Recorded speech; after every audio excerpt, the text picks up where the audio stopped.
Bismillahirrahmanirrahim. Kita masuk ke pembahasan inti surah Abasa.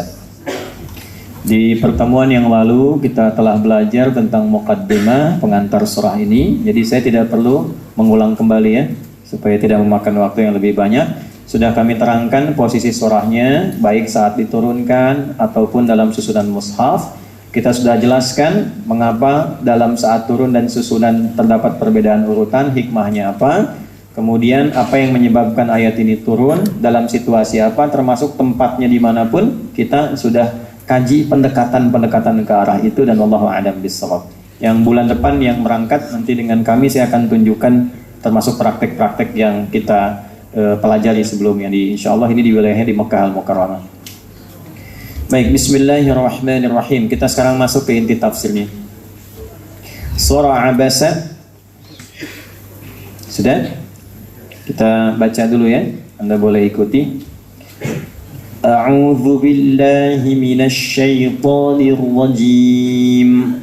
A'udzu billahi minasy syaithanir rajim. Bukan la ya, tapi la. A'udzu billah. Lah, jadi di a itu dengan hamzah di sini. Adnal khalaq di sini ya. Bukan bukan a di sini a. A'udzu billah, bukan a'udzu billah. Termasuk yang qori-qori itu ya. Bukan a'udzu billahi minasyaitonir rajim. Bukan a'u. Ya. A'udzu billahi minasyaitonir rajim.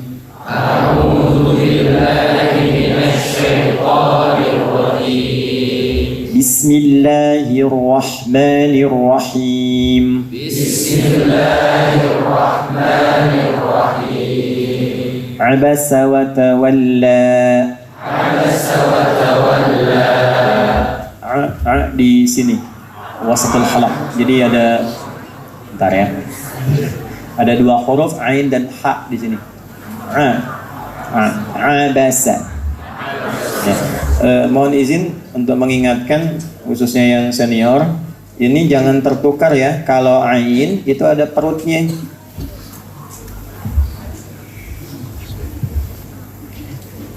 Ya. Maaf, kelihatan nggak belakang? Sebentar, saya agak besarin. Bismillah.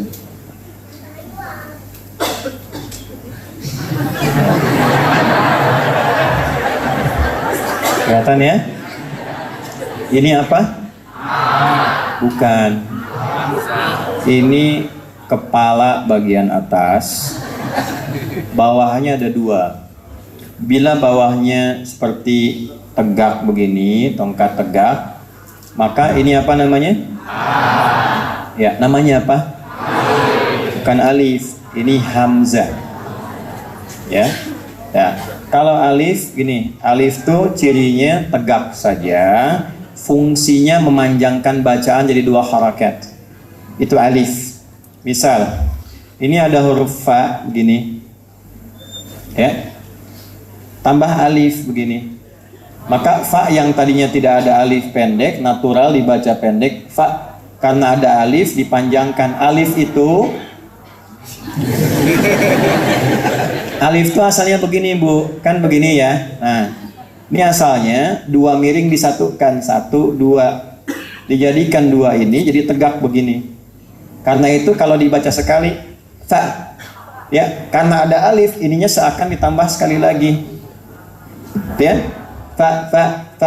Karena satu cuma harokat, hurufnya satu, maka jadi panjang. Panjangnya itu dua kali fathah aja. Fa. Makanya disebut dua harokat. Kenapa dua harokat? Karena seakan dua harokat dijadikan jadi satu. Yang ngajar tajwid begitu ya, sampai dipahamkan. Jadi mengerti muridnya. Ya, kenapa dua harokat? Ada dua harokatnya dijadikan satu. Ditunjukkan, gambarkan dengan alif. Fa. Jelas ya? Nah ini alif namanya. Tapi kalau dia harakatnya tidak ada, tunggal seperti ini, tidak ada kepalanya, tapi dia di awal misalnya itu hamzah, namanya wasal. Ya, hamzah wasal. Wasal itu bisa disambung tanpa dianggap. Bisalismul fusuqu ba'dal iman. Ya, ininya nggak dibaca karena wasal. Tapi kalau ada begini, hamzahnya qata'. Qata' itu mutlak wajib harus dibaca. Wajib bin kudu harus. Nah, harakatnya bisa A, bisa U, ya, I-nya di bawah. Nah, ini kalau ada begini, ini hamzah namanya. Kadang-kadang ininya dihilangkan. Baik ya, yang tersisa cuma kepalanya. Nah, diberi bantuan supaya tidak jatuh ke bawah, beri bantuan begini. Ya, misalnya su'ila begini. Su'ila, ini kan ada begini, ini bukan ain. Jadi kalau Bapak Ibu ngaji ada mushaf yang tempo dulu, ada begini, nah ini namanya hamzah. Maka keluarnya di sini. Ya, adnal halaq. Ya, di tenggorokan bagian bawah di sini. Ya. Nah ini a, keluarnya nggak ada sekatnya. Jadi nggak ditahan di dalam, keluar a. Ya, yang kencang-kencang kalau belum sikat gigi. Nah, kalau dikasih perut begini, nah, ya, dari sini pindah ke sini. Coba lihat, dengarkan dulu. Satu, jangan diikuti ya, dengarkan dulu. Satu, a, kedua, a, ya kan? Jadi ditahan di sini sedikit, a, ya kan? Siapa nama kamu? Adi. Anda siapa? Adi. Nah, ini yang di sini a bukan a. Ulang ya. Bismillahirrahmanirrahim. Abasa wa tawalla. Abasa wa tawalla. An ja'ahu al-a'ma.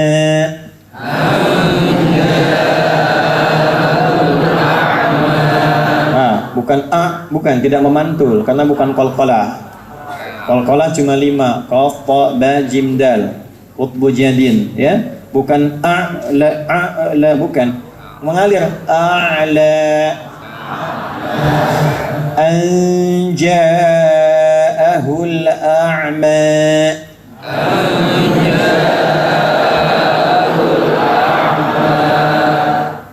وَمَا يُدْرِيكَ لَعَلَّهُ يَزَّكَّى وَمَا يُدْرِيكَ لَعَلَّهُ يَزَّكَّى أَوْ يَذَّكَّرُ فَتَنفَعَهُ الذِّكْرَى أَوْ يَذَّكَّرُ فَتَنفَعَهُ الذِّكْرَى.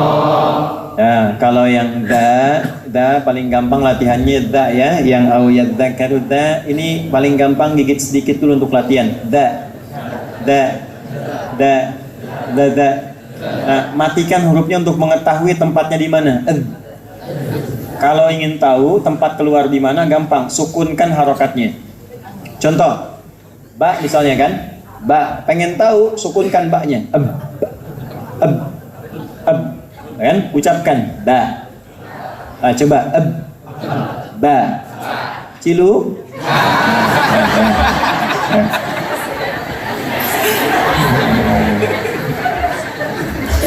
da, za, da,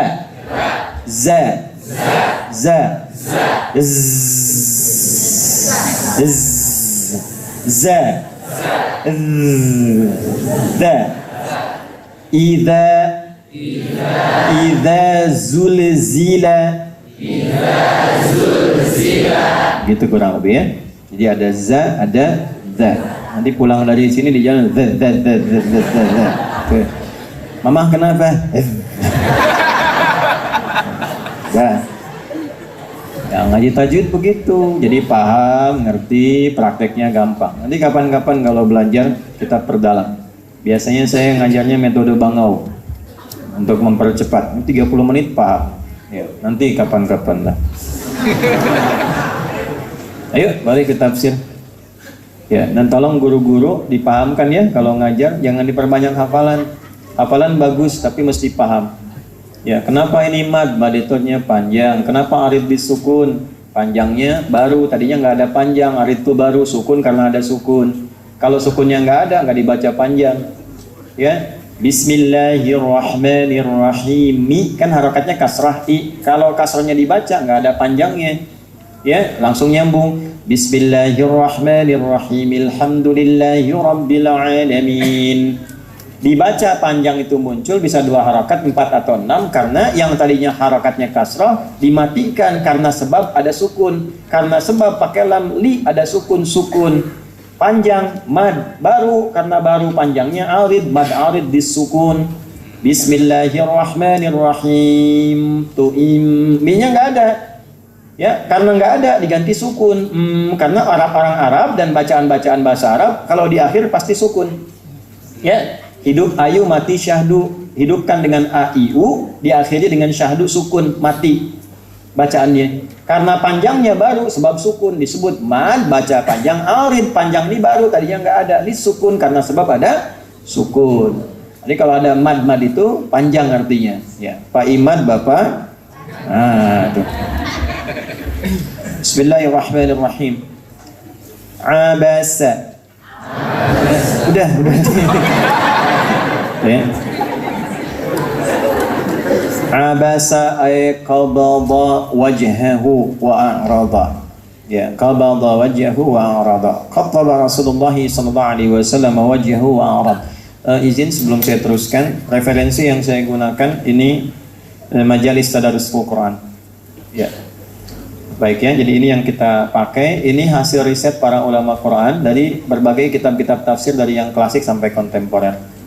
Nah, nanti asosiasinya ada di Mekah, namanya Markaz Hudal Quranil Karim.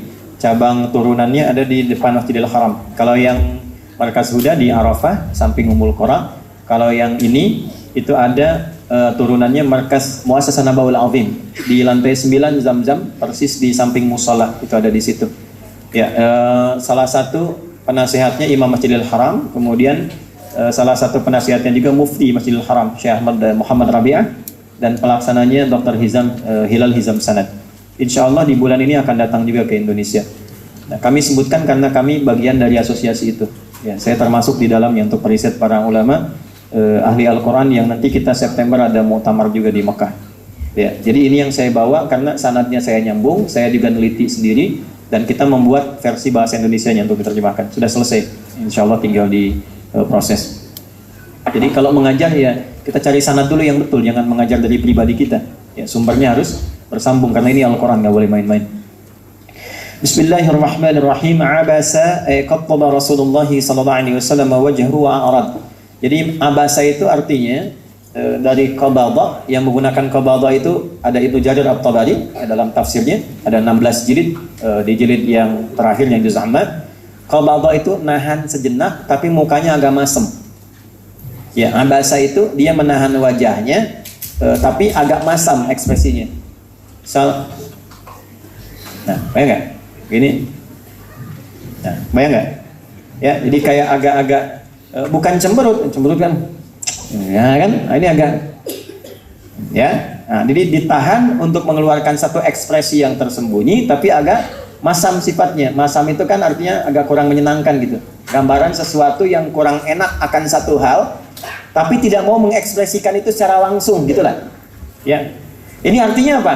Artinya orangnya luar biasa, walaupun tidak senang pada sesuatu, tapi tidak mengeluarkan ekspresi yang melampaui batas. Ya. Ada asisten rumah tangga, bapak sedang terima tamu, asisten rumah tangga bawa minuman, tiba-tiba akan dihidangkan, jatuh airnya, bahkan sirupnya menimpa ke baju tamu itu. Kira-kira ibu kalau tahu situasi itu gimana? Masya Allah udah bisa numpahin gelas. Ini kan nggak begitu. Nggak mungkin kan? Ya kan? Kalau nggak bisa kan keluar. Kamu ini gimana sih? Ya Allah maafkan diri kan? Ada yang Masya Allah dia masih tetap dengan akhlaknya, tapi dia bisa tahan gitu, walaupun ekspresi wajahnya berubah. Itulah abasa. Jelas? Tidak? Ya kan? Imam Ja'far As-Shadiq punya asisten rumah tangga. Beliau itu niatnya ingin belajar ilmu dan akhlaknya dari Imam Ja'far. Nah, ini sanadnya ada nih, kalau berkhidmat pada kiai itu ada sanadnya. Saya dulu pada ulama-ulama guru-guru kami saya berkhidmat. Ya, saya tinggal nerjemahkan, kadang masakin buat guru dan sebagainya itu ya. Itu untuk belajar, setiap hari dapat tanya sama guru. Nggak paham tanya, dapat hadis tanya. Ada guru hadis kami pertama kali saat saya di pesantren, itu beliau sudah sepuh, penguasaan hadis dan kitabnya luar biasa. Datangnya 9:30, baru angkot, itu pasti saya insya Allah sepanjang saya bisa tahu, setiap hari Rabu saya tunggu depan jalan untuk saya sambut, saya kemudian antarkan, pegang tangan kami sampai ke perpustakaan. Jalannya kan masih lambat pakai tongkat, tapi saya jemput di pinggir jalan, memanfaatkan waktu istirahat. Jadi kalau teman-teman ke kantin kemana, saya jemput beliau tiap hari Rabu. Itu yang paling menarik, di jalan sampai ke perpus saya dapat beberapa hadis. Ya. Jadi begitu saya baru ganteng, nah ada hadis dari Nabi SAW disebutkan begini. Sampai nanti ke dalam ngaji kitab baca, beliau baca sampai bel bunyi masuk kelas lagi. Jadi dapat lumayan, jam istirahat 15 menit sampai setengah jam, dapat hadis, dapat nasihat, dapat kitab. Masuk lagi ke ruangan kelas. Nah, itu ada keberkahan yang insya Allah bisa kita dapatkan. Ya. Nah, jadi ada ekspresi-ekspresi kembali ke awal, yaitu abasa, menahan kondisi tertentu karena rasa nggak suka. Imam Ja'far punya asisten sudah lama. Satu kali beliau kedatangan tamu, persis yang tadi saya ceritakan. Bawa minuman mau dihidangkan, tumpah gelasnya. Ini kisah nyata.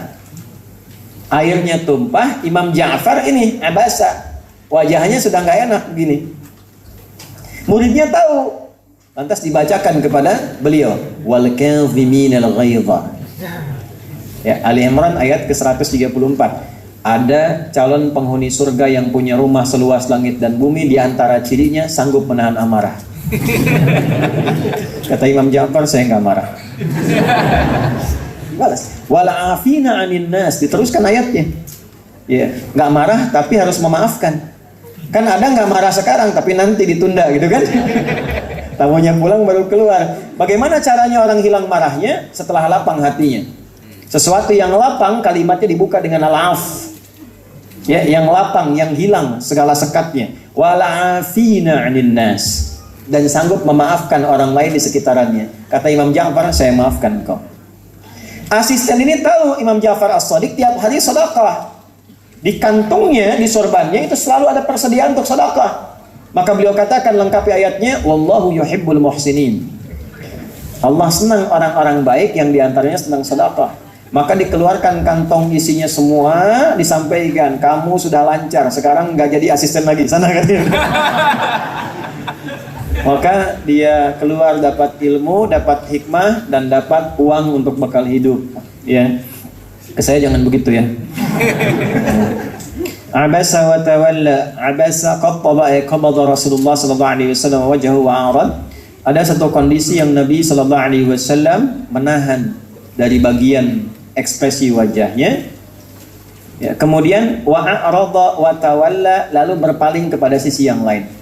Ekspresinya kurang lebih begini. Jadi sedang di sini fokus, tiba-tiba ada satu kondisi misalnya yang manggil. Nah, saya lagi fokus ke sini sehingga nggak sempat melayani yang di sini. Tapi jadi terganggu karena sedang fokus, tiba-tiba tidak ada janji, tidak ada apa-apa, memotong misalnya. Maka saya melihat, tapi saya ingin mencoba menghormati tanpa mengeluarkan ekspresi tertentu sehingga menunjukkan dengan wajah saja. Maksudnya coba tahan dulu gitu. Ini ada yang penting dulu di sini, tunda sebentar. Maka kita berikan ekspresi kurang lebih misalnya lagi gitu ya, berpaling. Nah, itu sikap begini abasa karena kurang cocok dengan apa yang ditampilkan itu, kurang suka, lalu berpaling tawalla a'rada. Ya, tawalla itu kenapa tidak menggunakan a'rada?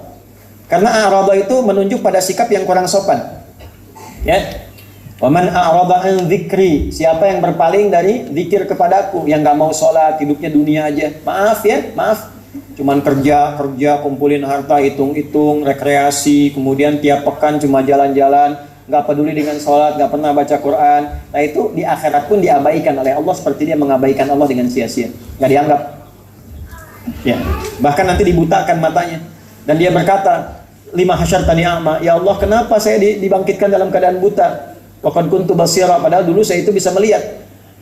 Karena kamu dulu buta dengan akhirat, sekarang hukum akhirat, maka buta matamu dalam kondisi sekarang. Engkau itu melihat dunia, nggak pernah ingat akhirat. Engkau buta dengan akhirat, silau dengan dunia. Sekarang di akhirat jadi buta engkau karena butamu dengan urusan akhirat. Nggak lihat. Karena di dunia nggak pernah pengen lihat akhirat. Diberikan pelajaran oleh Allah karena nggak sopan, nggak pengen lihat sama sekali. A'rada anhu. Ya, dia abaikan akhirat, nggak peduli dengan itu. Yang nggak ngaji juga bisa kaya kok, nggak sholat juga bisa pinter. Nah, kalimat itu memberikan kesan bahwa dia buta dengan akhirat, udah silau dengan dunia. Maka ketika ke akhirat berlaku hukum akhirat, karena dia menganggap buta dengan urusan akhirat, dibutakan matanya saat akhirat. Jelas seperti ini? Nah, itu a'rada, berpaling dengan kasar. Kalau tawalla masih ada kesopanan di dalamnya. Jelas? Ya, sifat yang melekat kepada Nabi, dia berpaling dengan cepat, rasa nggak suka, tapi masih ada penghargaan di dalamnya. Tunggulah, ini dulu yang sedang fokus, yang penting. Paham sampai sini? Ya.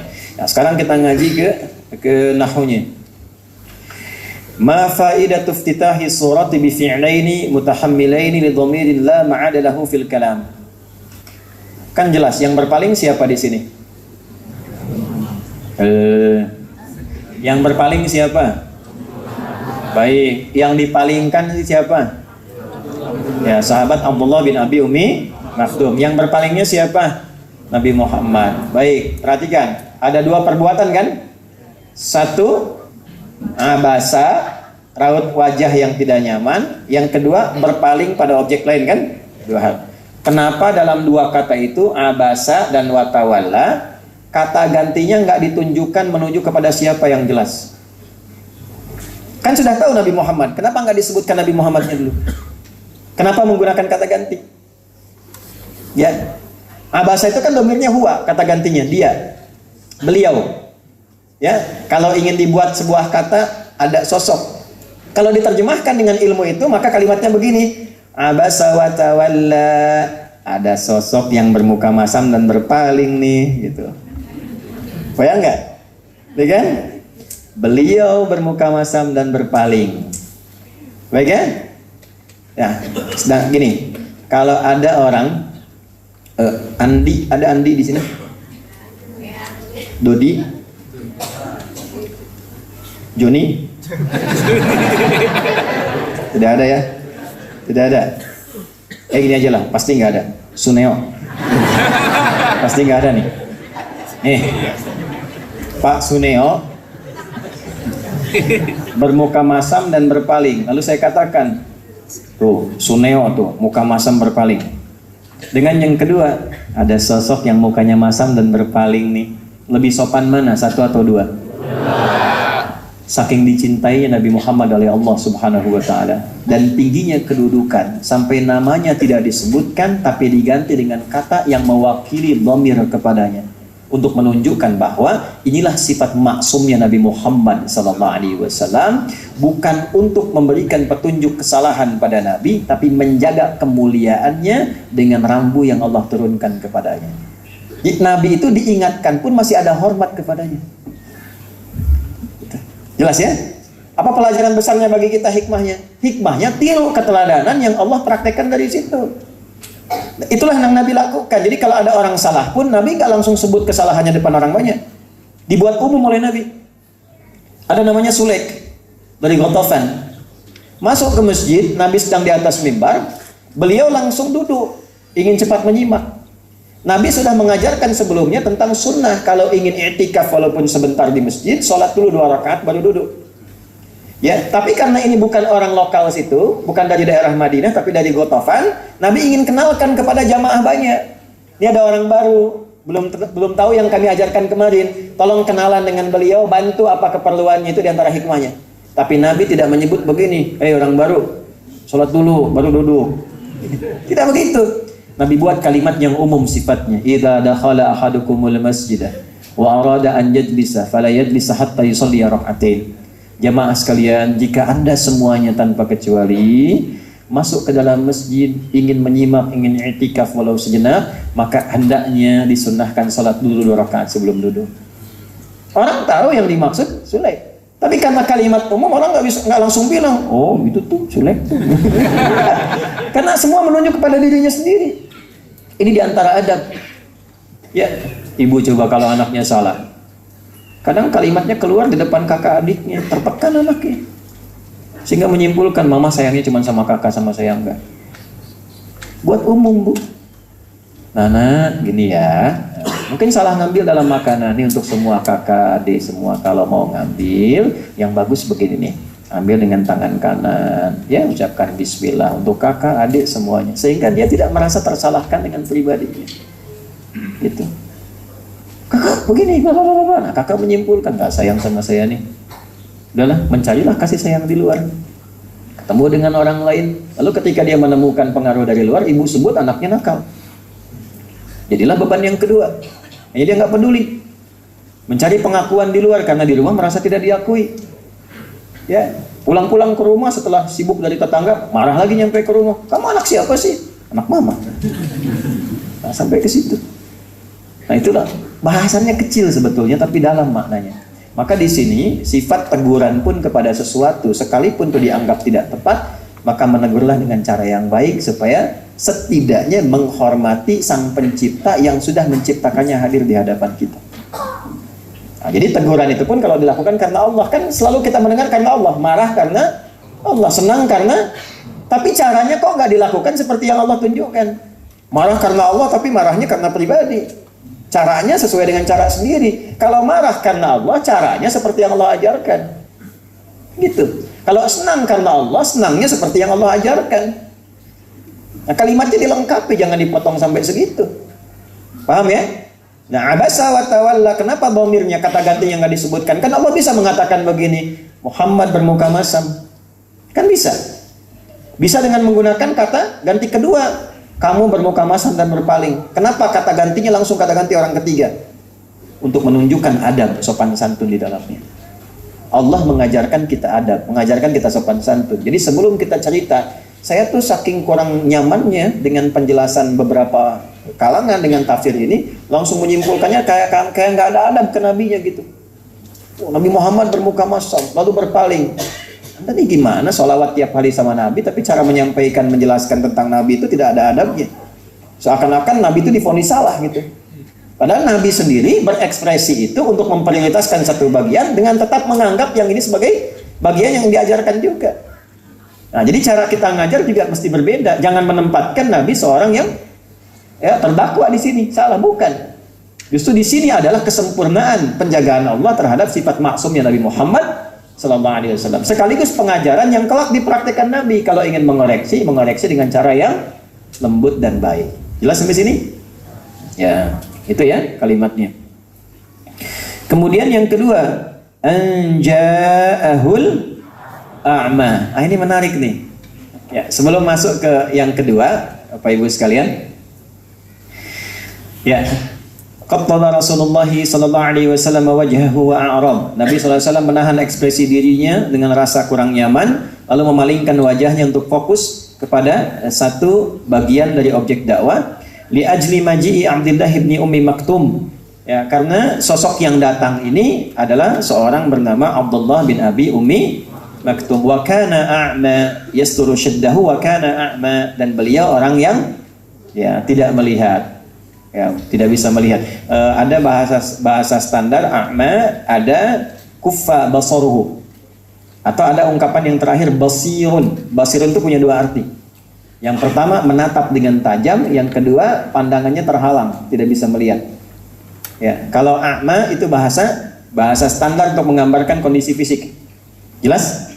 Nah, biasanya kalau dari atas ke bawah, Allah kan maha tinggi ta'ala. Ke kita nyampaikan nggak mungkin basirun, nggak mungkin kuffa basaruhu. Harusnya a'ma, karena dari atas ke bawah. Tapi kalau kita dari bawah ke atas harus lebih lembut. Contoh misalnya, tadi saya sampaikan di Bekasi, kita ziarah nih ke Uhud di Madinah. Kan di depan kita tuh Ashabul Uhud kan? Ya kan? Ashabul itu ada paman Nabi, sahabat Nabi mulia. Kira-kira mereka syahid tidak?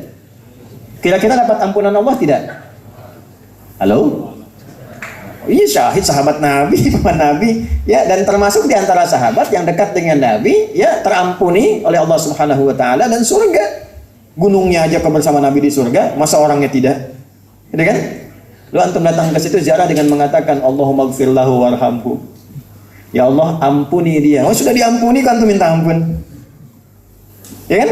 Maka yang dipakai bukan yang itu yang standar.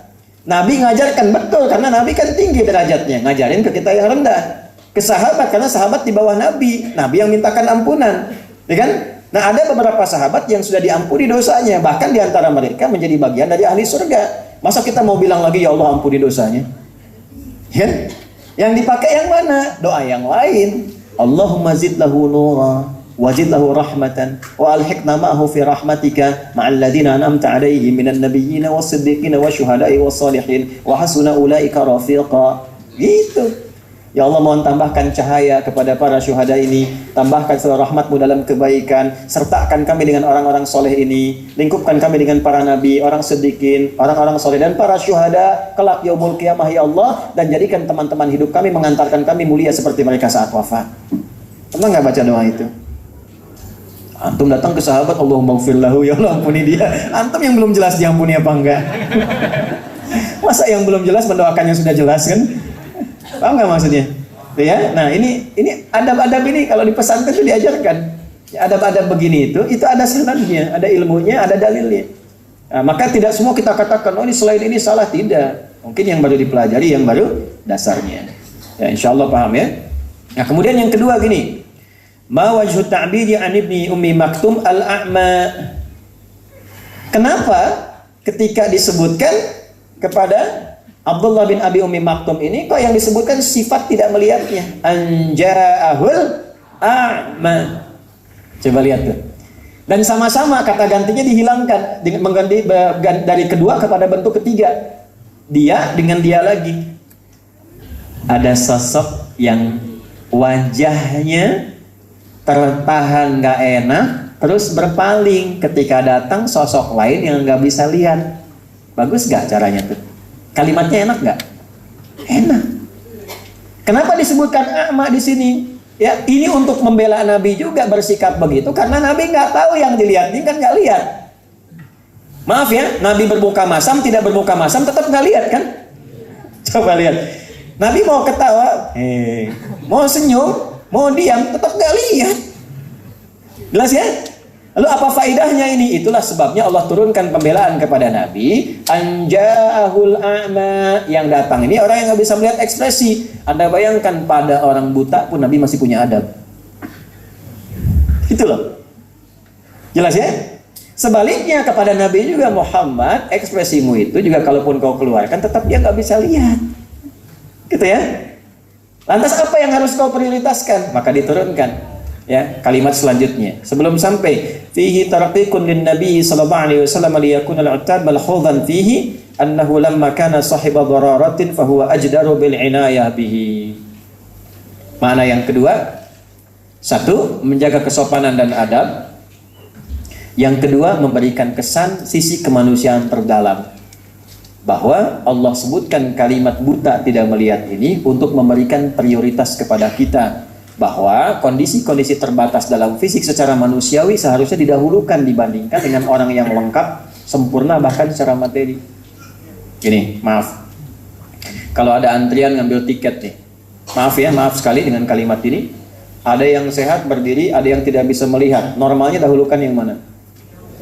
Tidak bisa melihat. Bahkan ada jalur khusus kan, untuk ibu yang sedang mengandung, untuk disabilitas dan sebagainya. Itu kan prioritas kan? Ya kan? Nah, secara manusiawi harusnya diprioritas. Kalimat Allahnya begini, anja'ahul a'ma. Makanya annya bisa dibaca dua riwayat dalam tafsir. Ya, an pendek, an yang kedua an dua harakat di alif. Anja'ahul a'ma. Jadi ngaji di tafsir Tabari ada turunan itu. An gini. Kan? Nah, ini ada yang bacanya dua riwayat, an pendek begini dengan dua harakat begini. Nah, jadi agak panjang. Anja'ahul a'ma. Kalau kita bisa bahasa Arab dan tahu gaya bahasa serta rasa dzauq, namanya dzauqul lughah, rasa bahasa Arab, ini beda rasanya ketika dibaca pendek dengan agak panjang. Ada sosok yang menahan ekspresinya bermuka masam lantas berpaling karena ada orang nggak bisa lihat datang. Beda dengan yang kedua, ada sosok yang menahan ekspresinya karena tidak nyaman lantas berpaling. Apa karena? Seperti nanya, apa karena yang datang itu hanya seorang yang nggak bisa lihat? Jadi seperti istifham yang pertama, yang keduanya nyambung untuk keterangan. Apa karena yang datang hanya seorang yang gak bisa lihat, lantas kamu tidak memberikan respon cepat? Padahal naluri kemanusiaan mengatakan harusnya jadi prioritas, walaupun di hadapan kamu ada orang kaya yang berharta. Ayo Ustadz ngajar. Ini yang guru ada nggak yang ngajar di sekolah di sini? Ada? Hah? Kalau ada di sekolah itu anak satu, sekolah satu anaknya pengen belajar rajin, murid-muridnya bagus, tapi keadaan terbatas, gaji cuma 500.000 sebulan. Sekolah kedua favorit, bonafit, ya, kemudian orang-orangnya juga luar biasa, orang tuanya kaya-kaya, muridnya juga kadang mau belajar enggak, ya, sistem sekolah kadang ikut kemauan orang tua, ya, gaji ya bisa 7 juta sebulan. Ketika ada di hadapan pada yang demikian, pilih mana antum? Ngajar di tempat satu atau dua? Ayo ngaku. Ustaz juga sama. Ya, ngundang dari musola jamaah 5 misalnya kan, terbatas pengen ngaji bener. Terus ya, diundang dari perusahaan yang 50 orang di situ, amplopnya sudah pasti sohila gitu, lidatihi. Tebal, kan? Ya yang ini sohila goirihi lah, tipis-tipis tapi banyak misalnya, gitu kan? Pilih mana, yang musola atau perusahaan? Oh, gitu kan? Nah, apa yang pelajaran terbesar yang ada di sini? Allah ingin menyampaikan pada Rasulullah SAW dalam satu kondisi Muhammad. Nabi kan punya pandangan begini. Ini orang-orang, ada Utsbah bin Rabi'ah, ada Abu Jahal, ada Abbas bin Abdul Muttalib, 3 tokoh ini di hadapan Nabi. Orang berpengaruh, orang kaya, pas lagi pengen dengar. Jarang-jarang tuh Abu Jahal pengen dengar. Ya, jarang-jarang, tiap hari cuman gibahin Nabi, bikin hoax tentang Nabi dan sebagainya. Iya, satu waktu pengen dengar. Ini pun pengen dengar karena ada Abbas di situ, karena ada Utbah di situ.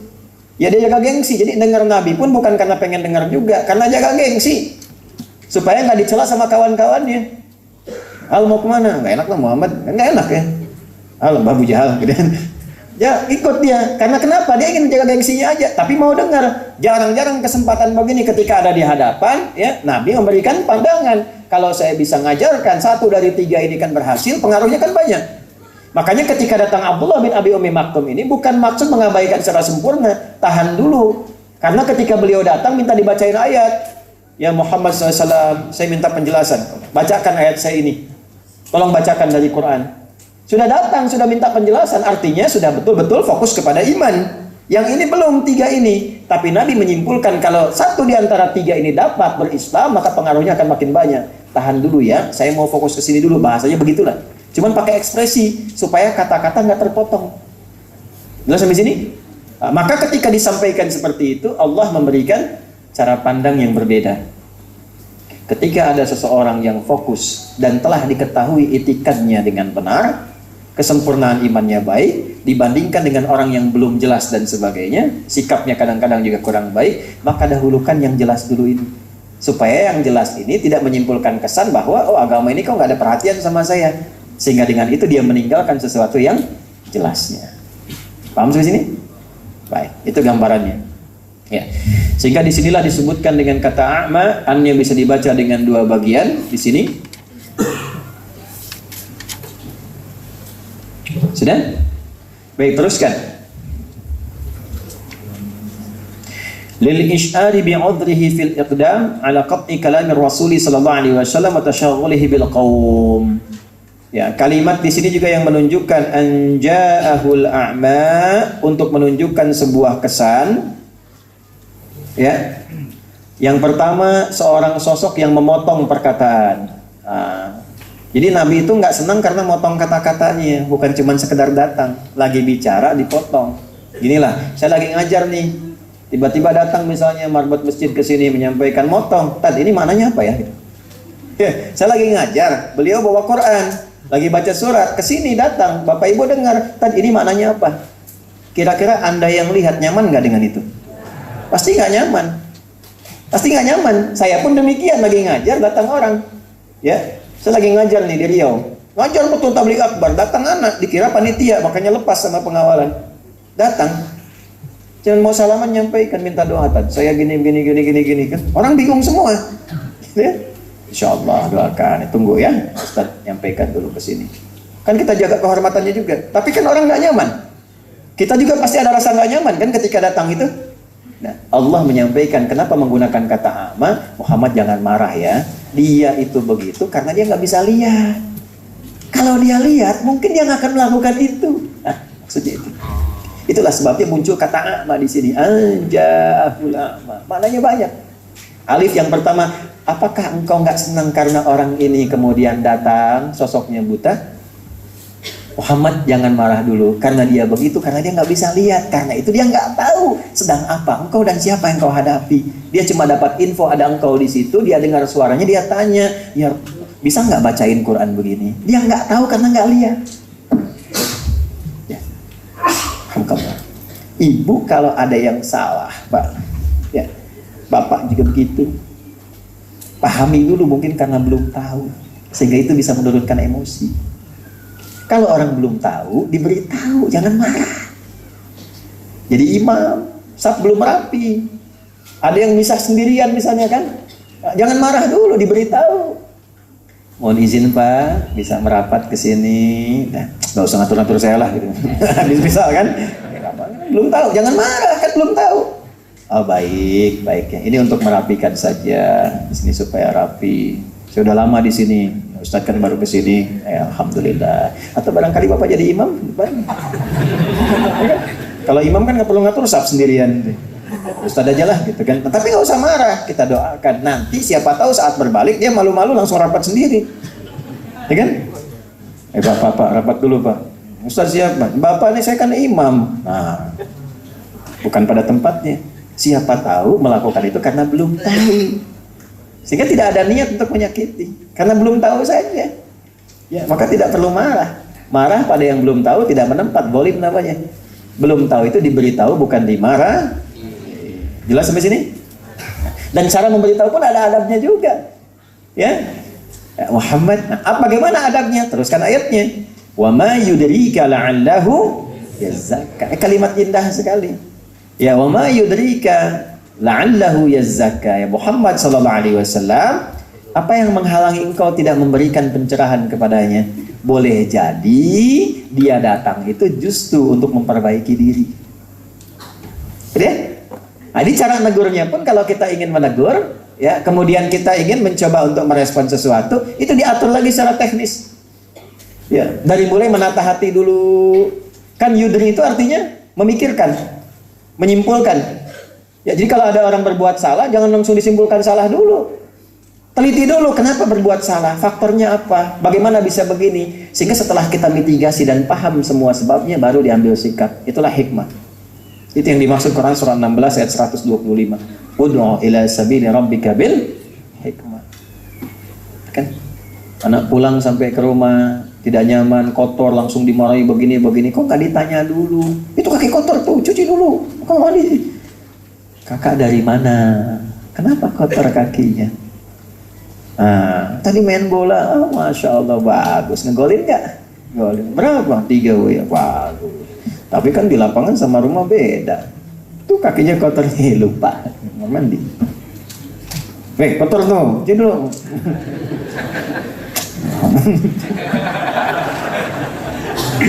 Gitu kan?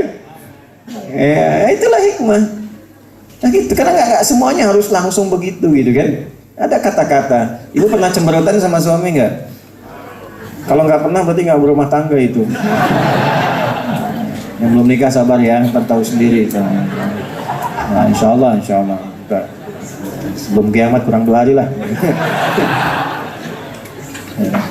Gitu. Pasti itu nggak mungkin rumah tangga nggak cemberutan. Ciri rumah tangga itu pasti ada marahan. Namanya adaptasi pasti nggak akan cocok. Langsung cocok begitu nggak mungkin. Kami tidak pernah ada marahan selama rumah tangga. Nggak mungkin. Nggak mungkin itu. Sakinah itu tenang setelah ada masalah. Itu sakinah. Pengen sakinah nggak? Nah, pengen masalah. Sakinah itu mana dalam bahasa Arab? Sakanati syajaratu idza dhahabat tirdi. Daun itu, tangkai itu, dahan itu tenang setelah angin yang menerpa yang bikin goyang itu pergi. Sakanati safinatu idza dhahabatil amwaj. Kapal itu tenang setelah ombak yang menggoncang itu pergi, baru tenang.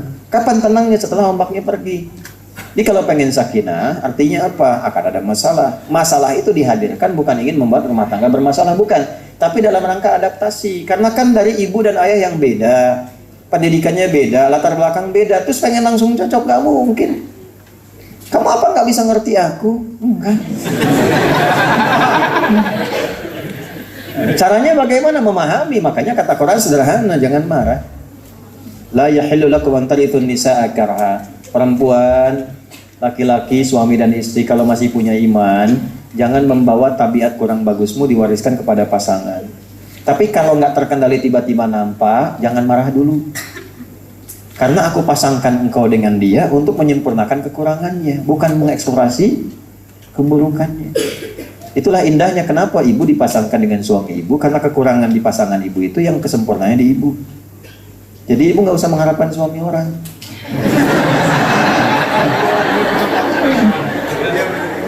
Ya kan? Dan jangan menempatkan ideal itu pada suami orang. Papa nggak bisa seperti Ustadz. Percuma bu. Cuma bapak juga begitu. Yang ideal itu bukan istri orang, istri bapak. Istri bapak. Kalau nggak gitu nanti capek pak. Kukira hari Rabu ternyata hari Minggu. Kukira kau menunggu ternyata cari yang pusing. Pusing 7 keliling tuh. Itu ya. Ya diucapkannya gampang, dipraktekannya yang nggak mudah. Makanya jarang ada ustaz ceramah bawa istrinya tuh. Ini nggak live kan? Aman. Saya bilang aman tadi yang merekam, jangan live dulu ya. Rupanya Allah sudah mengatur. Dan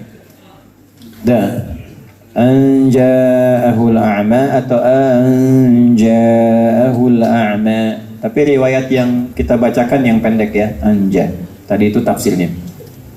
Wa ma yudrika la'allahu yazzakka. Nah, pindah dari kata ganti 3 kedua.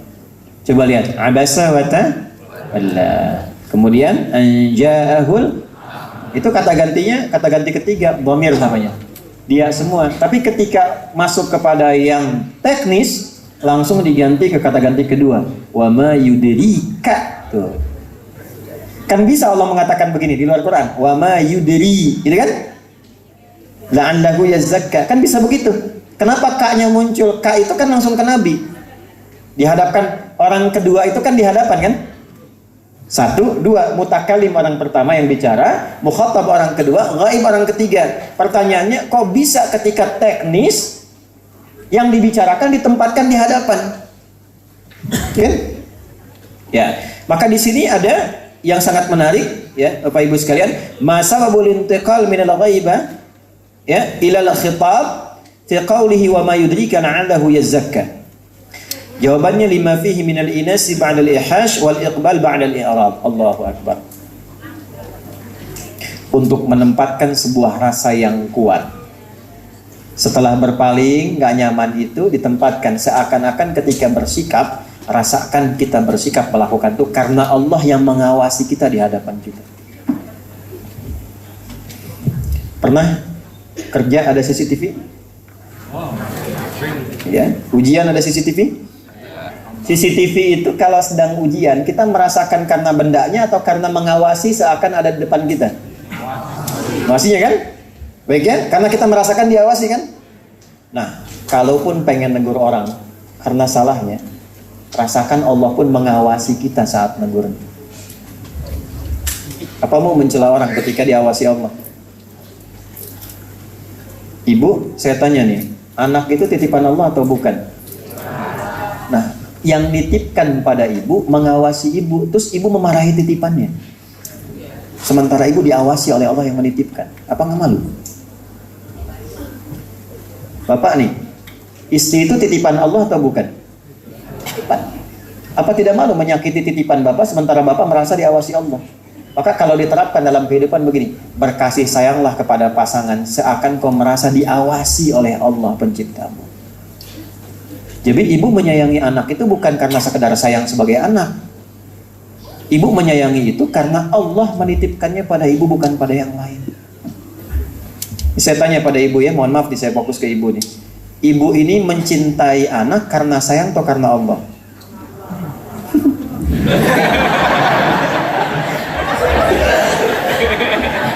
80% dia yang suara itu Allah.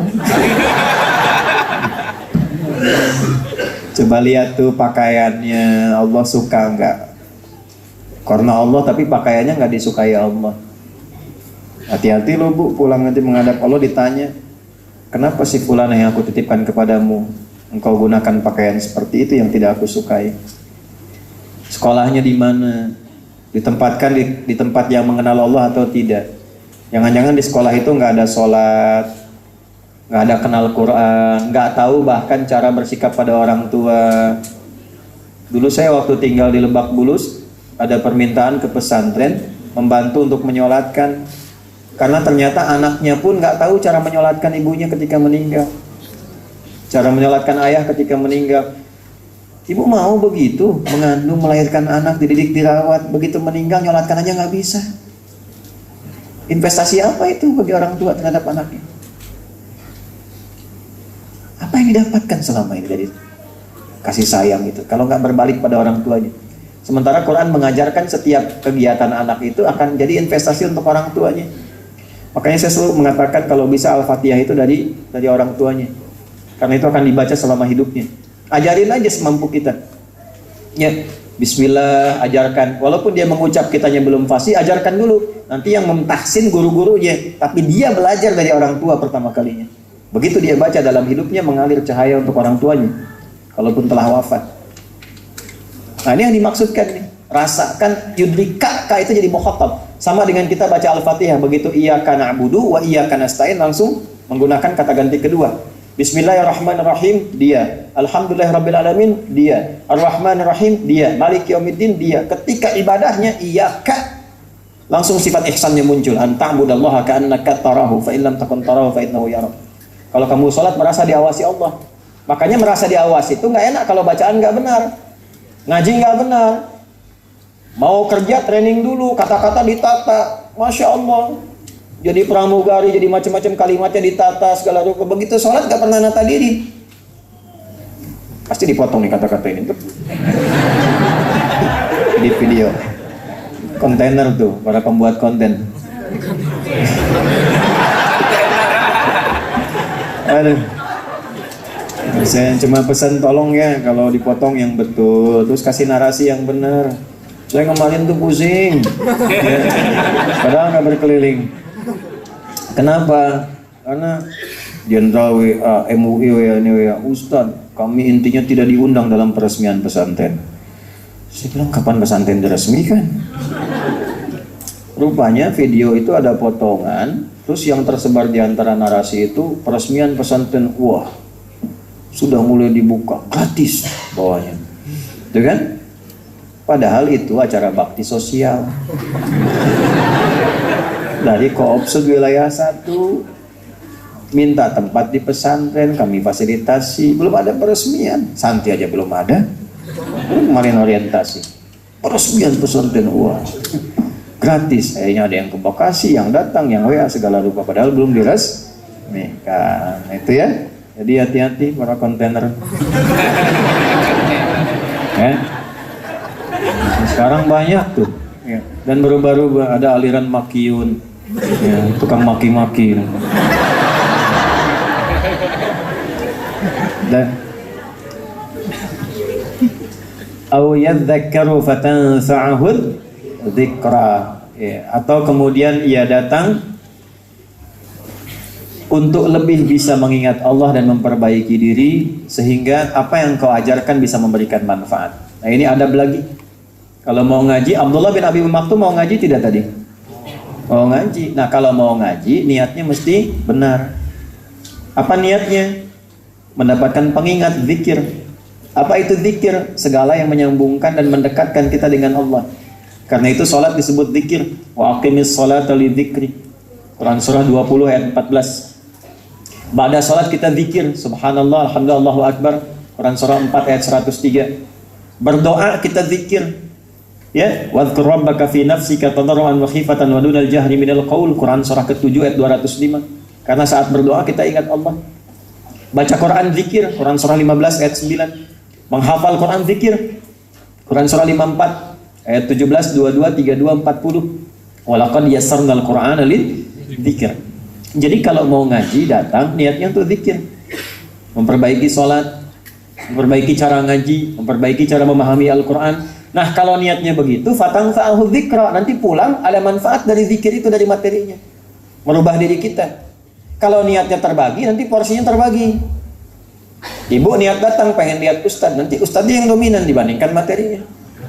Ya. Tadi ngaji apa? Dah. Itu aja, yang penting saya lihat ustadz. Materi nggak penting. Nah, ada nggak begitu? Iya. Nanti apa yang diniatkan itu yang dapat. Nah, bahasa Qur'annya apa? Ya, itu yadzakaru fatanfa'ahu dzikra. Ini kan yadzakaru itu ke Abdullah bin Abi Maktum yang mau ngaji. Yang nyampaikan diniatkan ikhlas, yang datang niatnya untuk mendekat kepada Allah. Kalau niatnya begitu, pahala dituliskan, manfaat dapat. Jadi begitu pulang itu ada perubahan pada dirinya. Pulang, oh begini cara menegur anak, oh begini cara menyikapi. Pulang-pulang bisa minta maaf sama anak, bisa cium tangan, bisa peluk. Malah takut sama Allah itu. Bukan karena anaknya. Kalau anak salah itu istighfar dulu lah. Yang langsung ke anak, istighfar dulu. Mungkin dari orang tua ada yang salah, istighfar. Itu sesibuk-sibuk pulang lah ke rumah itu, coba lihat kalau sudah tidur. Saya berangkat ini lihat anak tidak sempat bangun kan, karena malam terus nyambung. Malam lihat sudah tidur. Tadi pesantren malam, ke rumah sakit nengok ini Bali, ya olahraga sebentar supaya nyaman. Pagi ini lihat nyampe rumah anak sudah tidur, berangkat pun masih tidur. Tapi ya mereka tidur semua, kita akan menghadap kiblat, doa, minta ampun sama Allah, minta doa satu-satu, lihat ketemu nggak di akhirat, kan hisabnya bagaimana. Setelah itu angkat, satukan satu dengan kita, doa, tidur, istirahat, siap-siap lagi ngajar pagi subuh berangkat ke sini. Tapi kan kita agak tenang bawahnya karena melekatkan sifat-sifat tadi. Saya itu berangkat Bu, Pak, itu melekat selain dari anak-anak itu kadang karya mereka saya bawa. Anak kita mau berangkat, mau dihentikan di depan pintu, Bu ya, bawa, jangan dibuka ya, nanti aja bukanya di mobil. Ya, 2 anak, perempuan dengan yang laki-laki ikut. Rupanya di dalamnya adik kakak ini kompak. Ya, nomor 2 dengan 3 bikin gambar, satu orang pakai peci, terus dilepas, satu pakai kerudung, satu kecil, terus dituliskan dada Buya pakai love you. Buya adalah ayah terbaik yang Allah kirimkan untukku. Kita simpan, kita lipat, kita bawa. Kita doa di jalan. Ini kalau mau marah juga nggak bisa. Mana mau marah sama orang? Nggak bisa. Ya kita yang salah itu kan. Saya salah. Anak ibu kan, anak saya. Jangan macam-macam, saya udah punya istri.